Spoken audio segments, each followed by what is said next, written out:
Selamat datang di channel yang tidak terkenal karena membahas topik yang kurang populer bersama saya, Stephanie Humena. Pada video ini, saya ingin beropini sedikit mengenai masalah yang sedang ramai diperdebatkan oleh warga internet, khususnya masyarakat plus 62, yakni penggunaan kata anjing, anjay, dan anjir. Saya tidak akan membicarakan masalah bisa atau tidaknya kata-kata ini digunakan, tetapi lebih kepada bagaimana pandangan keilmuan yang saya geluti, dalam hal ini linguistik, melihat kata anjing, anjay, dan anjir. Ya, saya mulai dengan kata anjing. Apa yang Anda pikirkan jika Anda mendengar kata anjing?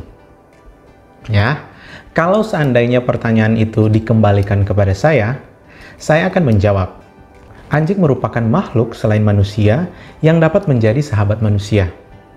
Bahkan pada orang-orang tertentu, anjing bisa menjadi teman hidup, ya, sehingga anjing dapat dirawat dan disayang layaknya manusia. Saya sendiri memiliki 3 anjing yang sangat lucu, ya. Yang pertama namanya Jacqueline, yang kedua namanya Goci, dan yang ketiga namanya diambil dari nama saya, yakni Steffi. Ya. Saya sedari kecil memang hidup berdekatan dengan anjing. Sewaktu saya lahir, orang tua saya punya peliharaan anjing kampung yang besar. Namanya Brino, dan saya berteman dengan anjing ini sampai akhirnya anjing ini mati. Ya, dan saat itu saya berumur 10 tahun dan orang tua saya telah memelihara si Brino ini sekitar 2 atau 3 tahun sebelum saya lahir. Ya, jadi usia Brino saat mati itu sekitar 12 atau 13 tahun. Ya. Nah, cerita ini melatar belakangi alam bawah sadar saya, sehingga ketika mendengar dan melihat anjing, yang terpikirkan oleh saya adalah hewan peliharaan yang lucu, yang bersahabat. Sehingga kata anjing tidak akan menjadi kata yang akan saya gunakan untuk mengumpat seseorang. Taruhlah ada orang yang jahil kepada saya, kemudian saya marah dan kemudian saya maki dia. Dasar anjing loh. Itu berarti sama saja saya bilang kepada orang yang jahil kepada saya itu, dasar lucu kamu. Ya kan? Kenapa? Karena konsep anjing dalam pikiran saya terlalu positif. Sehingga kalau seandainya saya marah dan secara spontan saya memaki, saya tidak akan menggunakan kata anjing. Ya. Nah, sekarang pertanyaannya, kenapa anjing bisa menjadi kata makian atau kata umpatan yang kasar? Ya. Karena tidak semua orang memiliki latar belakang atau pengalaman yang menyenangkan dengan anjing. Ya, bagi sebagian orang anjing adalah hewan yang liar, kemudian dia bisa kawin dengan saudaranya sendiri, bahkan dengan induknya sendiri. Ya, mungkin bagi orang lain anjing itu jorok dan anjing dapat menularkan penyakit rabies. Ya, dari latar belakang inilah saya berasumsi bahwa kata anjing digunakan sebagai kata asar atau makian yang dilontarkan seseorang kepada seseorang yang dianggap memiliki sifat-sifat anjing yang jelek itu. Ya. Jadi orang yang dimaksud atau orang yang dikatakan anjing lu adalah orang yang dinilai memiliki sifat atau yang dapat berlaku layaknya seekor anjing yang jorok, yang dapat kawin sembarangan, yang mungkin berpenyakit dan lain-lain. Ya. Atas alasan inilah kemungkinan ya anjing menjadi kata umpatan ya. Karena pada prinsipnya ketika kita memaki artinya kita menyamakan seseorang dengan sesuatu yang digambarkan oleh kata makian itu. Ya. Kalau seandainya saya bilang dasar babi loh, itu berarti saya menyamakan seseorang ya, seseorang tersebut dengan babi, entah fisiknya, entah sifat-sifatnya. Ya. Namun perlu diketahui juga bahwa kata-kata makian, ya, entah makian yang berasal dari nama hewan atau makian-makian yang berasal dari istilah-istilah lokal, itu sebenarnya dapat menjadi penanda keakraban bagi para penuturnya. Misalnya nih, ya, saya tidak sengaja bertemu dengan seorang kawan yang sudah lama tidak bertemu, dan kami memiliki hubungan pertemanan yang sangat erat, ya, dan saling tahu kebobrokan masing-masing di masa lalu. Ketika akhirnya kita bertemu, ya, bisa saja kata makian yang keluar. Ya, anjing, dari mana saja sih lu? Terus si teman ini menjawab, ya, dasar kampret lo. Lo yang selama ini kemana? Gua udah lama nyari-nyari lo, anjir. Ya. Nah, ini adalah bentuk kata yang sebenarnya dianggap sebagai kata kasar atau kata makian, namun pada model percakapan yang saya tunjukkan tadi, kata-kata tersebut jatuhnya tidak menjadi makian, melainkan istilah sapaan keakraban. Ya, saking dekatnya mereka, kata-kata kasar seperti itu tidak akan membuat orang-orang yang terlibat dalam percakapan tersebut tersinggung, terhina, atau merasa direndahkan harkat dan martabatnya. Nah, dari contoh ini kita harusnya dapat memahami bahwa setiap penggunaan kata, bahkan bahasa, terikat pada situasi dan konteks pembicaraan. Dengan siapa Anda berbicara? Di mana Anda berbicara? Kapan Anda berbicara? Dan untuk apa Anda berbicara akan menentukan seperti apa bahasa yang akan Anda gunakan. Ya, contoh lain kata gatal. Kepala saya gatal nih, ya. Atau saya mau mandi dulu ya, badan saya gatal-gatal ini. Nah, kata gatal pada kalimat tersebut akan berbeda maknanya apabila tujuan penggunaannya juga berbeda. Misalnya, dasar lu perempuan gatal.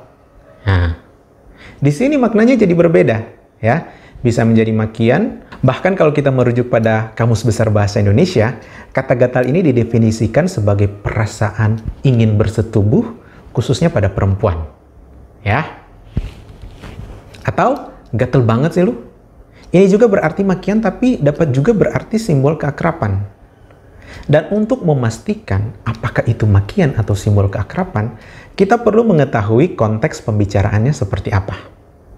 Nah, sekarang lanjut pada kata anjay.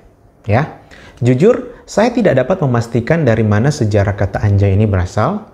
Apakah berasal dari kata anjing? Saya tidak tahu, ya, karena saya tidak mendapatkan atau saya tidak menemukan sebuah literasi yang memuat kata anjay, dan tidak jelas pula kapan mulanya atau siapa pencetus kata anjay ini sehingga menjadi populer seperti sekarang, ya, khususnya di kalangan anak muda.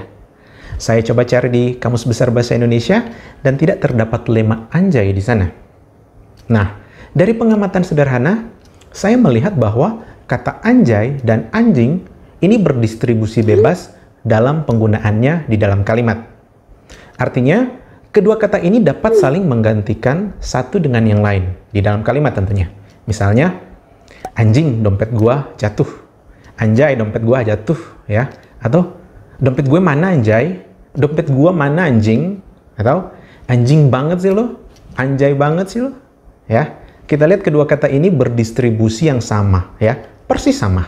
Apalagi bentuk dan bunyi kata ini mirip, ya. Hanya dibedakan oleh bunyi nasal nge pada kata anjing dan bunyi diftong ai pada kata anjay, ya. Tapi kedua bunyi tersebut meskipun merupakan dua fonem yang berbeda, tapi dalam kasus ini maknanya tetap sama, ya. Salah satu prinsip prosedur pengenalan morfem dikatakan bahwa jika bentuk yang sama atau hampir sama muncul secara berulang-ulang, memiliki makna yang sama, dan perbedaannya itu dapat dijelaskan secara fonologis atau morfologis, maka morfem-morfem tersebut merupakan morfem yang sama. Ya. Nah, kata anjing dan anjay ini mirip, ya. Perbedaannya hanya ada pada bunyi akhir masing-masing kata. Yang satu berbunyi akhir nasal, yang satu berbunyi akhir diftong. Ya. Jadi pertanyaannya sekarang, kenapa yang satu berbunyi akhir nasal pada anjing dan yang satu berbunyi akhir diftong pada anjay? Nah, saya berasumsi ini merupakan sebuah bentuk eufemisme. Ya, apa itu eufemisme? Eufemisme adalah penggunaan ungkapan yang dianggap lebih halus sebagai ganti ungkapan yang dirasa lebih kasar. Ya, jadi kata anjing kemungkinan dipandang lebih kasar sehingga harus diganti dengan satuan lingual yang lebih halus, ya. Memang bentuk-bentuk eufemisme kebanyakan berbentuk kata. Jadi ada kata lain yang dianggap kasar, kemudian diganti dengan kata lain. Singkatnya, kata diganti dengan kata, ya. Misalnya kata bunting yang dianggap kasar kemudian diganti dengan kata mengandung yang dirasa lebih halus. Atau kata pembantu yang dihaluskan dengan asisten rumah tangga. Nah, pada kasus ini, bentuk kata yang kasar, yakni anjing, dihaluskan dengan mengganti bunyi nasal nge pada anjing dengan bunyi diftong ai pada kata anjay. Ya, jadi di sini juga dapat dilihat terdapat proses morfologis atau Proses pembentukan kata yang baru ya, yang dilakukan dengan cara pengubahan bunyi-bunyi tertentu di dalam sebuah morfem dengan tujuan eufemisme. Ya. Selama ini kita hanya melihat bahwa proses morfologis itu hanya ada pada proses afiksasi, reduplikasi, kontraksi, abreviasi, dan lain-lain. Tapi ternyata terdapat juga kata-kata yang baru yang dilakukan dengan cara mengubah bunyi-bunyi tertentu sehingga terciptalah sebuah kata yang baru dengan makna yang hampir sama, atau setidaknya maknanya sama tapi digunakan untuk konteks-konteks yang berbeda. Ya, dalam bahasa Jawa contohnya terdapat juga umpatan asuh, ya, yang berarti anjing, yang kemudian dihaluskan dengan kata asem. Ya, selanjutnya kata anjir.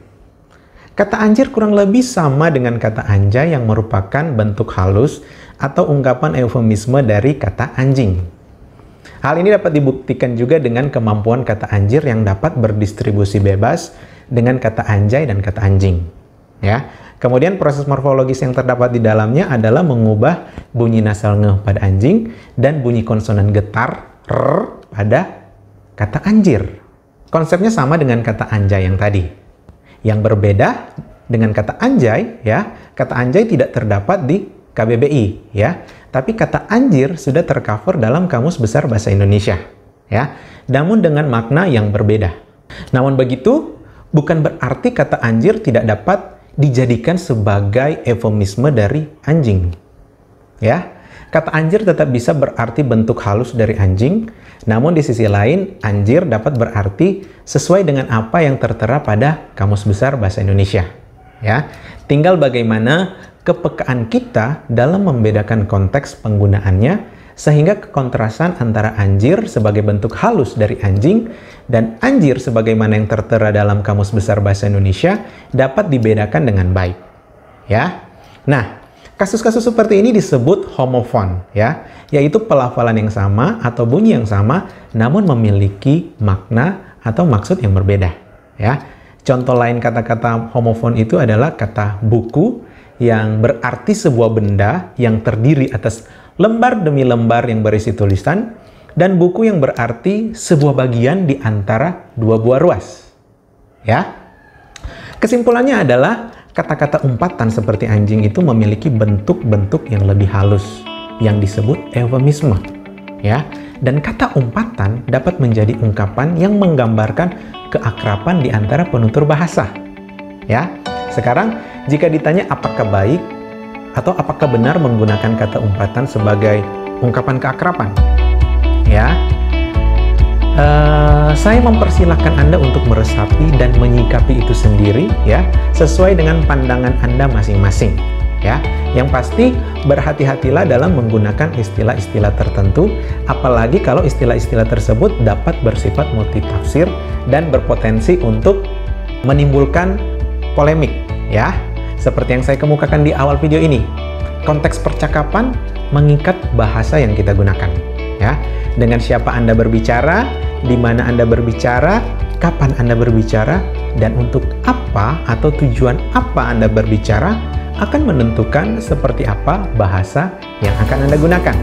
Ya, jadi bijaklah dalam berbahasa karena bahasa sedikit banyak merefleksikan apa yang terdapat dalam pikiran Anda.